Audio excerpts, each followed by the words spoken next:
It's a Final Word Daily. Adam Collins, Jeff Lemon. Leeds day one for Westfield, London, Westfield, Stratford City. More extra, less ordinary. One of those kind of days. Jeff, tell us about it. 30 seconds. Mark Wood came back and bowled real fast, went straight through Usman Khawaja. Warner got out to Broad, Smith Labuschagne in quick succession, and then in comes Mitchell Marsh, 118 off 118 balls through the second session. Incredible innings, 155 with Travis Head, rescues Australia, so they end up at 263 after Wood smashes through the tail and takes 4 for 5, and then England, they're 3 for 68 at the close. Marsh picks up a wicket, of course he does, and Cummins takes 2, rollicking first day. Yeah, one of the great Ashes hundreds, I reckon, at least modern hundreds. I mean, of course, you don't want to sort of benchmark it too far back, but if you go back in the last 20 years or so, walking in at whatever it was 85 for 4 when he walks to the middle when Steve Smith's out, and it's it's game on, right? It's still 15 minutes until lunch, and England got everything going for them. The pitch is an absolute corker, so much pace in it. Wood's bowling the house down when he's in the attack, bowled one short spell that was 4 overs, 3 maidens, 2 for 1, I think it was. So it was nice down the card, 4-3-2-1. And then Marsh comes after lunch. It's the final countdown. And he is put down on 12 by Root at slip. One of, I think, 3 drop catches from him. He took a couple. But the way that in about 10 minutes, Marsh was able to turn the tables so quickly on England. Before you look up and he's on 40. And Travis Head battling his arse off down the other end, getting totally bombed. And he knows he's getting bombed, and he's not comfortable against the short ball at the best of times. And with fly slip down there, his get out of jail sort of uppercut's no longer available to him the way that it was in the World Test Championship final. But Marsh, batting on a different track, batting in a different world. It's such a lovely thing seeing a guy get a chance, an unexpected chance due to Cam Green's hamstring strain, and in all probability Green will play next week for all the obvious reasons. And Marsh just to grasp that with 2 hands, and it was a beautiful thing. I'd like to call it a hamstring strain if we could. And I mean, you know what? I think that Cameron Green's hamstring strain might just have got a little bit worse, and he might just need to miss just to be careful, just to wrap him in cotton wool, etc. He might just need to miss the 4th test as well to avoid them having to make any difficult decisions. But from the situation they were in, extraordinary. I mean, you start with, Warner comes out and hits the first ball of the innings for 4 on drives down the ground, and then he edges Broad to slip. 16th time that Broad's got him out now. Khawaja's been the rock. He goes past 800 balls faced in the series, and he looks serene. He looks fine. Wood comes on, and Khawaja looks like he has more time against Wood than the others do. He's playing the forward defensive nicely, ducks a couple, and then for some reason he just tries to play a drive. I don't know why. It's just a great setup, I thought. Sky did a good job of explaining how Wood did it. So it was back of a length, bouncer, back of a length, full ball swinging back towards leg stump. I think Khawaja was maybe caught by a bit by surprise by it, even though Wood did bowl quite full to Labuschagne. What a stoush that was. It kind of goes under the radar, but Wood against Labuschagne for about 20 minutes there is as good as Test cricket gets. I know Labuschagne was under the pump, but he wasn't hitting the ball was hitting his bat. It was that quick. It was going through, balls were touching the radar at 97 mile an hour, near enough. He couldn't nick them. No, too quick, too good. So, I mean, Wood's bowling, he had one that hit 96, he had a bunch 96.5 was that one, biggest one that spell. Yeah, CricViz were telling us second fastest spell they've got on record in England after a couple of Mark Wood ones. So one Mark Wood one and the other one's up there at Brett Lee in 05. It overtook all the other numbers by stumps. So when you add in the last spell, the only spell quicker ever on their radar is something Brett Lee did, 15 years ago. So, Labuschagne, there are a couple of times when he's squared up in the way that would suggest he's going to edge a ball on that line, except the ball's already 3 metres past him getting to the stumps. He's actually, it's too fast for him to nick, like literally too good for the lad kind of stuff. And eventually he gets out to one of the slower offerings to the ball, curling away a little bit and nicks it into the cordon. And then Smith gets that inside edge, another strange Smith moment where he sends it upstairs even though he's quite adamantly, quite defiantly. Why'd you give me out? And you're thinking, obviously you missed the ball. And I'm not saying that every batter knows whether they've hit it or not. That's not fair, but it just seemed odd that he was so demonstrative with his review when he hit it. And also walked off shaking his head as though it wasn't hard done by. He just likes to bat. He does like to bat. We have covered that. But I wanted to give all of that as the context. That's when Mitchell Marsh comes in. Hasn't played a test in 4 years. Hasn't played a first-class game since, November last year. Mind you, Mark Wood hadn't played one since December, so... He's played 4 first-class games since the test he played at the Oval in 2019. Largely due to injury. Exactly. Marsh he's had sort of 2 parts of his career. When he used to play a lot, when he was fit, and this second part when he's been available spasmodically. Helped win a World Cup. He was player of the match in the World Cup 2 years ago. But injuries played a bigger and bigger part in his story, and to get back on the tour in the first place. We both said it was a shrewd selection, and that if Green never went down, they could do with a guy who could swing the ball around and hit the ball hard, and so it proved. Well, and that I feel like he's been honing his batting in a way at that number 3 spot in the white ball teams, because yes, he needs to be aggressive, but you're still being relied upon to hold the innings together. You're the one that everybody else works around, while also counter-attacking. And that's how he played today. He didn't come out and counter-attack wildly, but he came out and counter-attacked cleverly. He picked the deliveries, the ones to go after, and he rattled along at a rate throughout. He adds over 100 runs in the second session, so he comes in just before lunch. Cover drives 1 ball, immaculate, perfect. Like how does a guy who hasn't played this level in so long just come in and hit the ball so perfectly straight away? And then he comes back after lunch and goes, Wokes, bosh, over the leg side for 6. Hits 4, down the ground, and he's just up and running. It felt like on multiple occasions he was going to pop a ball over the Western Terrace. Yeah. Because he hits it so bloody hard. Some of those drives actually had fingers on them from the bowlers, and it still reached the rope in quicker time than anyone who hit a ball all day. So there's that piece to it, him hitting the ball. And also, I just think maybe it's to do with the fact that he might have walked in this morning knowing he was playing. We sensed it last night, or at least Bharat did in our preview. He was onto it. He was onto it. Yeah, go back and watch the preview or listen to it. Yeah, Bharat knows exactly what's going on. I wonder whether he might have woke up this morning and thought, this might be my last test match. This might be my last opportunity to wear the baggy green. Like a Khawaja SCG one. A little bit like that. And there's a nice little subgenre there. I know Cam Ponsonby's been writing about it, when guys walk out knowing it's their last test, or they think it's their last test. And that opens up a world of opportunities. Adam Voger's Trent Bridge 2015. Yeah, and I've not spoken to Mitch. I didn't interview him. Brett did it instead of me tonight. And I wonder if he said something like that after play as well, because he just looked so happy. And of course he was happy when he got to 3 figures, but the whole innings he was in such a good mood, as he is. There's a reason why he's the most popular guy in the team, and why they love having him in the squads, and why Pat Cummins looked like he was nearly in tears when he brought up 3 figures. He was so happy for him. And days like that click. I genuinely believe that that's a truly great Ashes 100, and it should be recognised accordingly. I think in those circumstances, particularly having not played for so long, it was extraordinary. And there were moments watching that 100 where it felt to me like I was watching the one from Perth in 2017. Yeah. Do you remember? Because there were 2 things that stood out about that innings for me. One was the way he played the back cut. Yeah. When he back cut the ball throughout that 181 that he made, and he hit it so cleanly and so hard, and it would rifle away to the fence. And the off drives that he played through that innings, again, just booming down the ground. The sound off the bat was perfect. He played both of those shots today a couple of times, and he played them the same way as he did in 2017. And you said earlier it was like he was batting on a different pitch. I heard a few people say that today, but I thought it was like he was batting on the same pitch. He was batting on the pitch that bothered everyone else, but it suited him perfectly because of the extra pace and the extra bounce. That suited his game. That suited having the ball come up at him in the way that he likes to play it away behind point. That's a good and point. the way that he likes to get forward and drive. That was a perfect pitch for him to bat on. And also, I mean, cliched as it is, where did he grow up? He grew up in Perth, where pitches tend to be quicker, right? So, maybe the stars did align, that a quicker surface, and again, I come back to this point, it's a great test pitch. Yeah. It wasn't like the pitch was getting Australians out. The added pace and the extra movement was, which we were crying out for a couple of weeks ago at Edgbaston on that featherbed, and which looked likely for about 2 sessions at Lords last week before it really flattened out, and then it turned into that attritional sort of slow ball bouncer war that sort of dominated days 3, 4 and 5. And the last bit that I noticed with that, the thing that made him look different was when Mark Wood comes back on, and he's bowled terrifyingly fast in the first bit. Remember the one that comes off, I think Labuschagne off the thigh pad, hits Bairstow's glove and still reaches the boundary in about 0.4 of a second. It's just rocketing down there. Wood comes on, bowls short to Marsh, and Marsh just rocks back and pulls it through mid-on. Now, you don't pull in front of square generally unless you've either really mistimed it or unless you're timing it perfectly. Like, there's one of 2 options, basically. That's a miss-hit, or that is you've got so much time on the pull shot that you can hit it in front of square. And he kind of pulls off the front foot almost, Mitchell Marsh. He doesn't really go back much. He sort of just leaves his weight in the middle almost. To play a pull through mid-on against Mark Wood the way he was bowling today is insane. And then he goes back a little bit and pulls that 6 over square leg. Not behind square, not using the pace, smashing it just in front of square.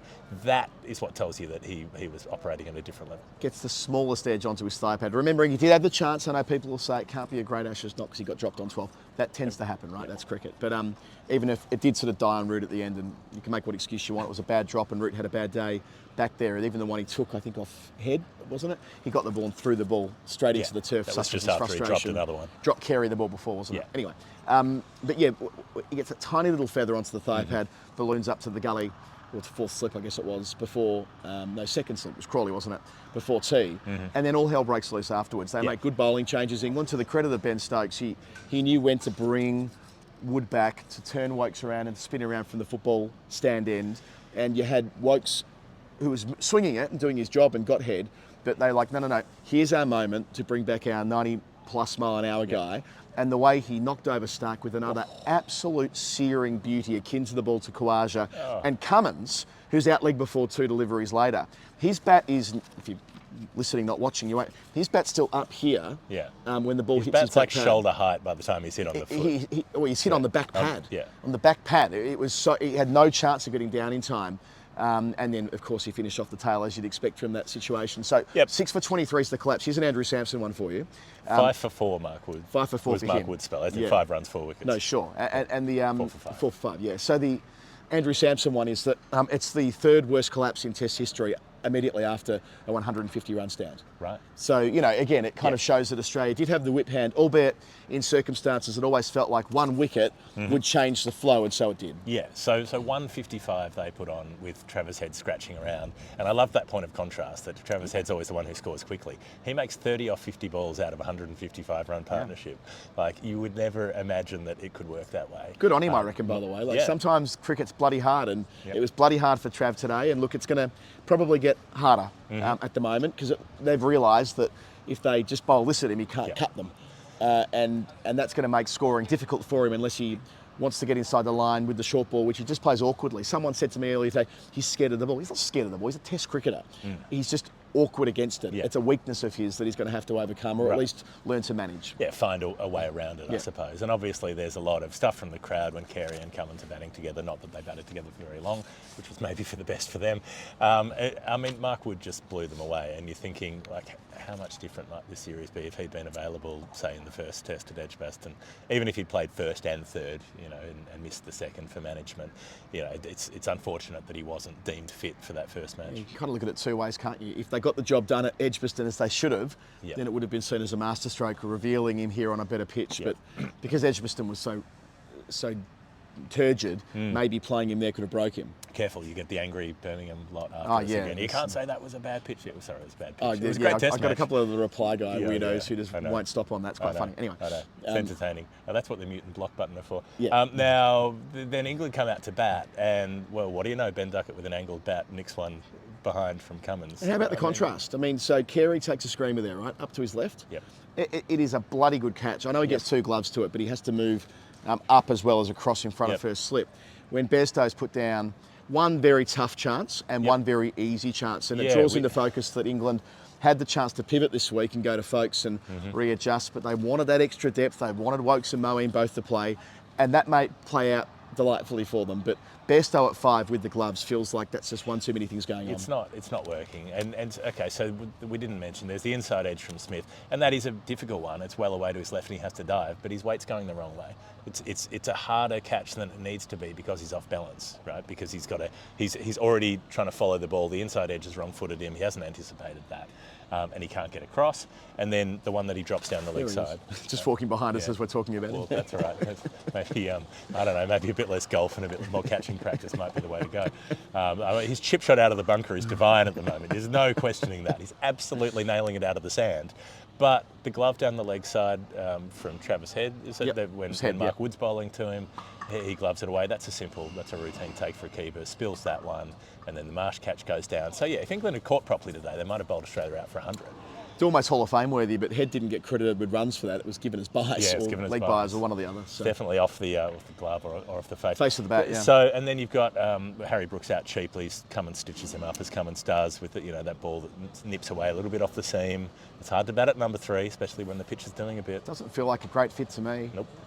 Played and missed 4 times an edge one in the corridor that he had to leave. He wants bat on ball because that's the way he plays. I mean, you're better suited at 5 or 6 if you want bat on ball all the time, aren't you? I know they didn't have the perfect fit this week, but I've come back to it time and again. I would have used Stokes there. But anyway, I've probably lost this fight. Probably lost I've this probably fight. lost this fight. He's not going to bat in the top 3. As we've lost the fight of actually having a wicket keeper who bats at 7, as a wicket keeper, and having Johnny Bairstow be the beast of Bazball at 5. Like, fun. If you want to have him there, that's where it's worked. But and then Crawley 33, Mitchell Marsh picks up a wicket. Of course he does, because he's swinging it. He's moving the ball, and you so often see it. If someone has a good day, all rounder has a good day in one discipline, they do something in the other. He looked creaky in his first over. Yeah. He looks really creaky, and you're thinking maybe bring him back tomorrow. Yeah. Then his second over, bang on in the channel, finds the edge from Crawley. A fairly Zach Crawley kind of dismissal, really, but it was a nice piece of bowling and well pouched by Warner. At first slip, the ground where he took 4 catches in the first innings here back in 2019 under the blazing sun when they were all out for 67. Reminded me of that catch. And Crawley had played well to that point as well. Like, I see that occasionally. I see that comparison that people make to Matthew Hayden. Like, he's more slender. He's not as sort of refrigerator-like. But when he somehow he steps towards the ball, or he walks across outside his off stump to make room and flick it through the leg side, like, I can see why people watch him play and think he's got to play. Yeah, he was fairly Bazball-y, if you like, but no one else was today. They went at a run rate of 3.6, and Bairstow, to his enormous credit, played for stumps. I thought that was really clever cricket. Yeah. Bairstow's 1 from 19, Roots 19 from 43, because they knew that at that point, if they're 4 down at the close, well, all hell breaks loose. And tomorrow's a very different feeling. Well, overnight feels different anyway. But, they put the yards in tough conditions before the close, and credit to them for that. Maybe they have just tightened up a little bit when it comes to how they see their roles in the middle order when conditions are difficult to bat in, and absorbing more pressure than they showed they were able to last week at Lords. Yeah. So they're still in a decent position when they resume tomorrow. Keeping Australia to 260 is a pretty significant achievement, even if it could have been a whole lot better for England had they held their catches. Let's go to the Final Word Hall of Fame. The Final Word Hall of Fame is brought to you by Westfield London, Westfield Stratford City. I'm going to pull out of my pocket my phone, which tells us. I love when you do this thing when you've got to do something, and so then you commentate yourself doing it to try to buy yourself. I was trying to buy myself 10 seconds, because the truth is, this came in late in the day and I've not really read it properly, but we'll do the best we can. Okay. Jeff, let's start with what you were doing last night. Shuffleboard. I don't know if you played shuffleboard, but there's a tractor about to rip loose. This will be fun. They played in the US of A. It's like lawn bowls, but on a wooden table with heavy metal weights, and you slide them from one end of the table down the other and try to get them to stop. It's like a game of skill. It's physical, but there's a bit of touch involved. So you can do that at Shuffle, spelled SHUFL, the UK's first augmented shuffleboard experience. Got no time for vowels. We've got one vowel. On the 7th of July. That's at Westfield, Stratford City. You went there the other night for that. But there's all sorts of other competitive ways you can... got one vowel I want, and that's you. Test yourself and do what you want to do. The juices are flowing. It is a competitive time of the year. The Ashes are on. Yep. There's beer pong, ping pong, all of the pongs. All the pongs, darts, karaoke. That's the most Australian word you've ever said. Can you compete? Say, can I get a dart? Can I get a dart, mate? Karaoke and pool at bat and ball. Dingers to be hit at the home run house, and channel your inner Alex Carey and Under Armour ball at static objects some distance away at All-Star lanes. That's very clever. Very good from Sheehan. So, Jeff, you've had the shuffleboard experience. Get down there, tell them we sent you. We love working with Westfield. They're a great partner of ours, and Jeff's had some fun this week. So do all of those things and more. Westfield London, Westfield Stratford City, more extra, less ordinary. I've been to them both now. I've actually been to them both in the last couple of weeks. Wasn't anticipating that a month ago, but there we are. So Hall of Fame, let's see. The Hoff. The Hoff, the big Hoff. I'm going to go with, well, I like the fact that Joel Wilson is here, but in the third umpire's box. Did you see the botching early on today? Yeah, the boundary where Ben Stokes had his hand on the rope and his hand on the ball at the same time. Joel. Now Joel Wilson probably doesn't have great memories of Headingley, and I defended Joel Wilson. I'll say this at the time. If you want to go back and listen to the Headingley Day 4 Daily from 2019, I made the case for why his decision to not give Ben Stokes out had some basis. There is a reason why an umpire might have done that. So you can go back and listen to that. But I was just thinking when he came back here, he's like, oh God, Ashes match at Headingley. I don't really want to do this. Probably fairly relieved that they popped him on the TV upstairs. I'd say so. The first Joel mistake of the Test match. The first Joel. That's where I was going. I already mentioned Mark would spell 4, 3, 2, 1. Oh, the video. The video. Find the video of Jeff Marsh and Sean Marsh celebrating Mitch Marsh's 100. It's on selfie mode with Sean taking it. I suspect they've had a couple of beers. It's in the middle of, late in the evening in Perth, I suppose, by that stage. and it is... Oh, they weren't here? No, because Swampy was here last week with the tour group. So they're home, and it's actually quite emotional when you watch Chef Marsh just screaming out over and over again, "You fucking beauty, you fucking beauty," and Sean going, "Bison, Bison, Bison." It's really endearing, and, you know, they're a great cricketing family, and the Marsh family have copped their whacks over the years, especially when Sean was in the side and when Mitch had his troubles at number 6 and so on. But days like today are ones to savour for that family, and I'm glad they're having a bloody brilliant time. Yeah. Look, I'm also extremely glad. I'm going to go with, what else have we got? I mean, Johnny Bairstow trying to do the Stuart Broad thing of like putting his bat in the ground. Now, some people are funny and some people are not funny. Stuart Broad is funny. He is inherently comical. He might be annoying to certain people, but he's funny. Johnny Bairstow doesn't have the gift of comic timing. You know, he has many other gifts. He looks like, I don't know, if he wanted to give you a hug, it'd probably be a good hug, you know? But he's just not inherently humorous. You can't, it's not going to work for you, Johnny. It doesn't work for you. It might have been, probably would have been Hall of Fame worthy for the first time, but like the second and third times when he's like staring at Alex Carey and like watching Carey walk past, Carey should have pinged at the stumps then, because Bairstow was thinking about that, not the next ball. He was thinking about like the comic relief thing, and not even that. It was like he was making a really quite earnest point. Mate, you were out the other week. It's in the book. You can't do anything about it now. Even if you don't think you're out, you're out. You've got to worry about the next thing. And who knows? Bairstow might walk out tomorrow and do what he did here last year against New Zealand, which is one of the best centuries I think I've ever seen, from 51 for 6, I think they were that day, batting with Jamie Overton. And if he does, it'll make for an exhilarating day, because the Western Terrace didn't have an awful lot to sing about at times today, although they did go nuts when Broad got Warner out and when Carey and Cummins came in after tea. But generally speaking, that was kind of just a regular day at the office for them. But if Bairstow gets going with Root, it'll be mad and brilliant. One thing I will say, you know who is funny? Mark Wood is funny. The bit when the runner comes out for some reason carrying a bunch of different things, and one of the things he's carrying is a broad-brimmed white floppy hat and some bottles and some caps and some helmets and all this stuff. He runs on and he drops the hat and doesn't notice and runs off and does his other thing. So Wood just picks up the hat and puts it on at the top of his mark, like he's going to bowl in the hat. And then as the subfielder runs off, he sort of looks at Mark Wood and goes, "Hang on, like why are you bowling in a hat? Oh, that's my hat." I don't know. It was physical comedy. It was Chaplin-esque, but it was another triumph from the humorous brain of Mark Wood. Yeah, it's always humorous when he falls over as well. We were doing a running count. I think we got to 12. 12 by the time his day was done. But we're all the better for having Test cricket with Mark Wood. That's the Hall of Fame, and that's the show as well for Westfield London and Westfield Stratford City. Thanks for watching and or listening. Patreon.com/The Final Word if you like what we're doing. Oh, and last nomination. How about Jeff jumping in a car and after recording the Daily at the Oval last night for the Women's Ashes T20? That was a really good episode with Henry Moran I listened to this morning in the shower. Good. I thought it was, I didn't watch the game because I was at a Lord's Tabs function with Norcross, but I felt fully informed. After that, all the way to Leeds, rocked up at our Airbnb at 3 o'clock this morning, and he's here for the first ball. So well played, Jeff. Thank you. Can't stop, won't stop is the motto of this show, and we are absolutely putting that to the test over these last few weeks.